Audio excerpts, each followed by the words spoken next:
안녕하셨습니까? 날씨가 좀 추워졌는데 하나님의 보호하심 가운데 영육간에 강건한 한 주 되시길 빌겠습니다. 오늘은 사사기 10장 1절부터 18절을 소사사 시대와 거듭되는 배교라는 제목으로 묵상하겠습니다. 지난 시간에 사사 기드온의 아들로서 페른족 행위로 왕이 된 아비멜렉이 이스라엘을 3년 동안 다스리다 죽었다고 했는데요. 오늘은 아비멜렉 사후 두 사사가 총 45년 동안 통치한 시대, 그리고 다시 시작되는 이스라엘 백성의 우상 숭배에 대해서 각각 나눠보도록 하겠습니다. 첫째로 1절부터 5절에는 흔히 소사사라고 불리는 두 명의 사사가 등장합니다. 사사의 역할은 그 뜻 그대로 평상시에 재판관, 사사라는 말 자체가 재판관이라는 뜻이죠. 그래서 다른 성경 번역에서는 판관이라고 하고 사사기를 판관기라고도 이렇게 말하기도 합니다. 예, 사사의 역할은 평상시에 그런 재판관의 역할, 그리고 전쟁 시에 군사 지휘관의 역할, 두 가지, 그렇게 크게 두 가지로 이렇게 나눠서 볼 수 있는데요. 군사 지휘관의 역할을 주로 맡은 것으로 여겨지는 사사는 대사사, 그리고 전자의 그 재판관의 역할을 주로 맡은 것으로 여겨지는 사사는 소사사로 분류합니다. 우리가 흔히 전쟁 영웅으로 잘 알고 있는 사사들은 대부분 대사사입니다. 성경에서 외적인 침입에서 이스라엘을 구원한 것으로 길게 이야기되는 드보라와 기드온, 그리고 입다, 삼손 등이 대표적인 대사사들입니다. 또한 그렇게 길게 이야기되지는 않지만 군사 지휘관의 역할을 하고 있는 온니엘과 에훗, 삼갈 또한 대사사로 여겨집니다. 반면 전쟁을 이끈 기록이 나오지 않는 사사들은 소사사로 여겨지는데요. 곧 본문의 돌라와 야일, 그리고 12장 8절부터 15절에 입상과 엘론, 압돈 등이 소사사입니다. 또한 앞서 대사사로 분류된 그 입다는 동시에 전쟁을 치렀기 때문에 대사사로 불리는데, 또한 동시에 학술적으로는 소사사로 이렇게 여겨지기도 하는데요. 왜냐하면 이것은 그에 관한 마지막 언급인 12장 7절은 바로 이어지는 소사사들에 대한 언급과 마찬가지로 그의 이름과 고향, 통치 기간, 매장지 등 4가지 등에 대해서만 짧게 밝히고 있고, 그러면서 그의 생애를 요약하기 때문입니다. 이제 본문을 순서대로 살펴보겠습니다. 먼저 본문 1절부터 2절에는 사사 돌라에 대한 이야기가 나오고 있습니다. 아비멜렉의 뒤를 이어서 이사갈 사람 도도의 손자 부하의 아들 돌라가 일어나서 이스라엘을 구원하니라. 그가 에브라임 산지 3일에 거주하면서 이스라엘의 사사가 된 지 23년 만에 죽음에 3일에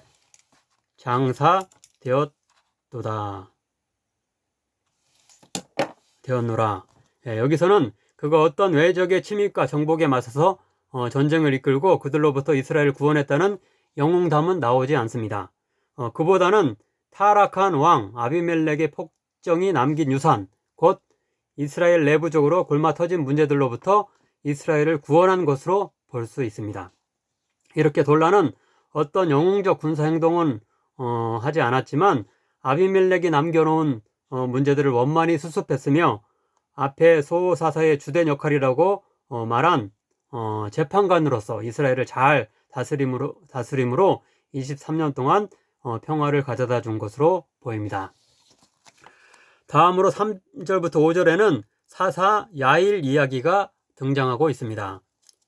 그 후에 길르앗 사람 야일이 일어나서 22년 동안 이스라엘의 사사가 되니라. 그에게 아들 30명이 있어 어린 낙이 30을 탔고 성읍 30을 가졌는데 그 성읍들은 길르앗 땅에 있고 오늘까지 하봇 야일이라 부르더라.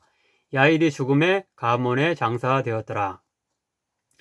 앞서 소사사에 대한 기록의 공통적 특징이라고 말한 이름과 고향, 통치 기간, 사망 후의 매장지 등이 여기서도 나오고 있습니다. 야일은 돌라와 비슷하게 상당히 긴 22년, 돌라는 23년, 그리고 야일은 22년, 그래서 총 이 두 소사사가 45년 동안 통치했다고 했는데, 여기서 후자인 야일은 22년 동안 통치했습니다. 아마도 돌라 때와 마찬가지로 외적의 특별한 침입과 그로 인한 큰 위기가 없이 평온한 시대를 이끌었던 것으로 보입니다. 다만 그의 아들이 30명이나 되며 그들 각각이 나귀를 타고 다니며 한 성읍씩을 맡아 다스리는 자였다는 대목을 볼 때 야일은 상당 정도의 권력과 부를 자신의 가문에 이렇게 축적하고 집중시킨 야심 있는 사사였음을 짐작해 볼 수 있습니다. 이제 두 번째로 6절부터 9절을 살펴보겠습니다. 여기에는 이미 여러 차례 말씀드린 악순환 구조, 즉 죄와 심판과 회개와 구원의 네 단계 중 앞에 죄와 심판에 대한 이야기가 나옵니다. 특이점은 이스라엘 백성이 보다 많고 다양한 우상들에 빠지게 되었다는 사실입니다. 6절입니다.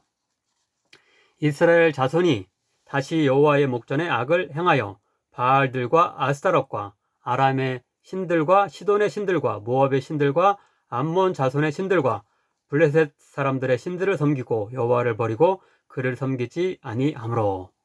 앞의 사사 이야기들에서는 바알과 아스타롯 또는 아세라 등 한두 가지 가나안 신들에 대한 우상 숭배의 죄가 언급되는 반면 이 구절에서는 가나안 주변의 많은 나라들, 곧 아람과 시돈과 모압, 암몬, 블레셋 그런 나라들의 신들까지 섬기게 되었다고 지적합니다.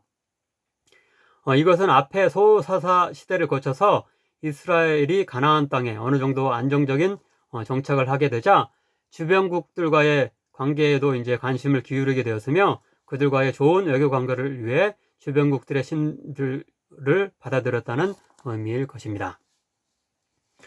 7절에 보면 그들의 이런 배은망덕에 하나님께서는 진노하시사 그들을 다시 외국의 지배를 받게 하셨는데요. 즉 그들은 블레셋과 암몬의 식민지가 됩니다. 여호와께서 이스라엘에게 진노하사 블레셋 사람들의 손과 암몬 자손의 손에 그들을 파심해.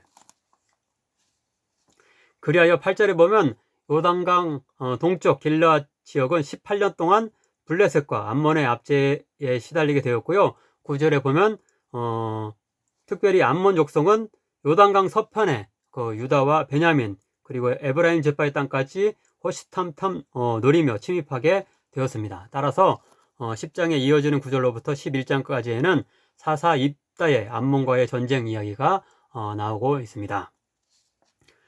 마지막 단락인 10절부터 18절에는 악순환 구조의 세 번째 단계인 회개에 관한 내용이 나옵니다.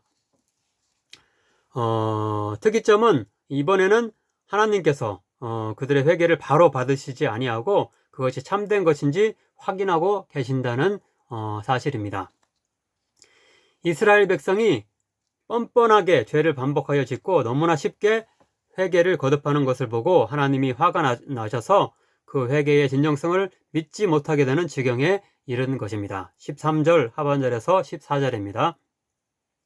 내가 다시는 너희를 구원하지 아니하리라. 가서 너희가 택한 신들에게 부르짖어 너희의 환난 때에 그들이 너희를 구원하게 하라 하신지라. 이렇게 이스라엘 백성이 이렇게 여호와 하나님께 다시 나와 부르짖었음에도 불구하고 그걸 믿지 못하고 이렇게 너희들이 섬기는 그 우상들에게 가서 구원해 달라고 이렇게 부르짖으라고 이렇게 질책하고 계신 것입니다. 나는 다시는 너희를 구원하지 않겠다라고 또 선언하고 계시고요.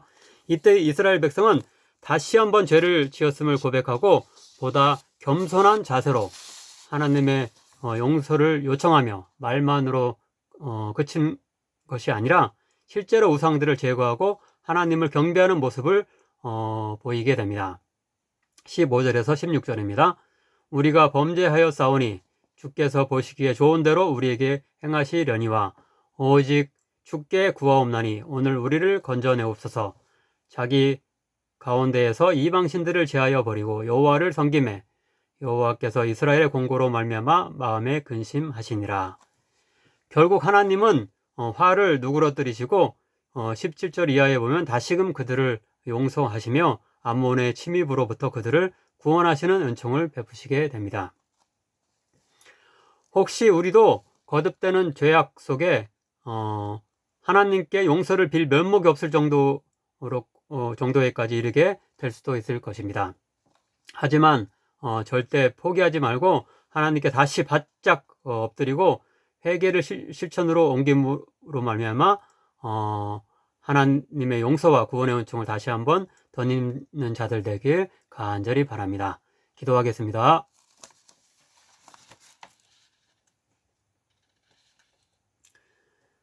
사랑의 하나님 아버지, 오늘 말씀을 통해 이스라엘의 대내외적인 문제와 위기 속에서 사사들을 세우사 구원의 은혜를 베푸심을 알게 하시니 감사드립니다. 우리나라도 세계 열강들 사이에 끼어 압박을 받는 외적인 문제뿐만 아니라 내적인 문제들, 곧 남북 분단과 지역 갈등, 재벌들의 경제적 독점, 그리고 양극화, 부동산 폭등 등의 문제로 인하여서 많은 국민이 괴로워하고 있습니다.